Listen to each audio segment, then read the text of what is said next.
નમસ્કાર, આપ જોઈ રહ્યા છો નેશન પ્લસ ન્યૂઝ. હું છું આપની સાથે હેતલ ભગત. સુરતના સચિન વિસ્તારમાં આવેલી શ્રીનાથજી જ્વેલર્સમાં લૂંટ વિથ મર્ડરની ઘટના બનતા હાહાકાર મચી જવા પામ્યો હતો. સોમવારે રાત્રિના સુમારે 4 જેટલા લૂંટારૂ રિવોલ્વર સાથે દુકાનમાં ઘૂસી આવ્યા હતા.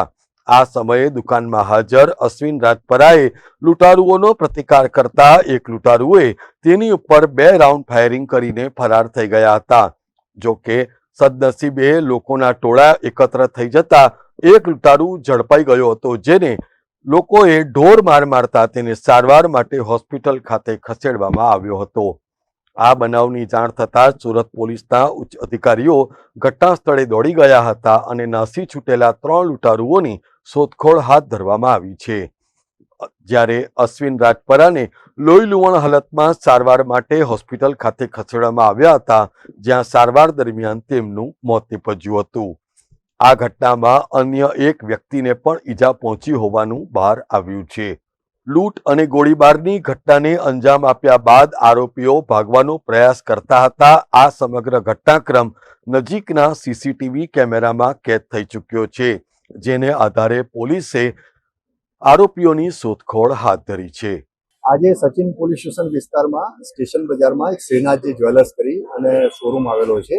એમાં રાત્રિના 8:30 થી 9:45 વાગ્યાના અરસામાં 4 આરોપીઓ ફાયરઆર્મ સાથે લૂંટ કરવાના ઈરાદે આ જ્વેલરીના શોરૂમમાં આવેલા હતા અને એમને ત્યાંથી લૂંટ કરેલી હતી અને ત્યાંથી જે જ્વેલરી શોરૂમમાં હાજર આશીષભાઈ મહેશભાઈ રાજપરા જે હાજર હતા એમને પ્રતિકાર કર્યો. તો આરોપીઓ પૈકીના એક આરોપીએ જે વિક્ટીમ જે છે આશીષભાઈ મહેશભાઈ રાજપરા એમના ઉપર 2 રાઉન્ડ ફાયર કર્યા. 2 રાઉન્ડ ફાયર જે થયા તો એમાં વિક્ટીમ જે છે આશીષભાઈ એમના છાતીના ભાગે બંને 2 બુલેટ લાગી. તો એમને પ્રાથમિક સારવાર અર્થે અહીંયા સચિન લોકલ હોસ્પિટલમાં અને ત્યાંથી વધુ સારવાર અર્થે એપલ હોસ્પિટલમાં રિફર કરવામાં આવેલા, ત્યાં એમને ડેથ જાહેર કરેલા છે. એના સિવાય આ ફાયરિંગમાં બીજા એક વ્યક્તિનું પણ ઇન્જર્ડ થયેલા છે. એમને એપલ હોસ્પિટલમાં એમને સારવાર અર્થે રિફર કરવામાં આવેલા છે. એમનું નામ અત્યારે જાણવાનો પ્રયત્ન ચાલુ છે. આ જે 4 આરોપીઓ ફાયરઆર્મ સાથે લૂંટ કરવાના ઈરાદે આવેલા હતા, એમાંથી એક આરોપી જે છે એ પબ્લિકે એમને ઝડપી પાડ્યો હતો અને પબ્લિકે એને માર પણ મારેલો હતો. એમાં એનો હેડ ઇન્જરી થયેલી હતી, માથાના ભાગે ખૂબ બ્લીડિંગ થયેલું હતું. તો એને યોગ્ય પોલીસ જાપ્તા હેઠળ સારવાર અર્થે નવી સિવિલ હોસ્પિટલમાં મોકલી આપવામાં આવેલ છે. આ જે ગુનાવાળી જગ્યાએ જે 3 રાઉન્ડ ફાયર પ્રાથમિક વિગતો અનુસંધાને જે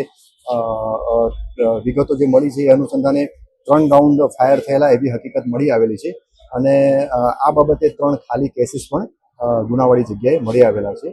હાલમાં એક આરોપી પકડાઈ ગયેલો છે, એ સારવાર હેઠળ છે સિવિલ હોસ્પિટલમાં, અને અન્ય 3 આરોપીઓ ફરાર થઈ ગયેલા છે.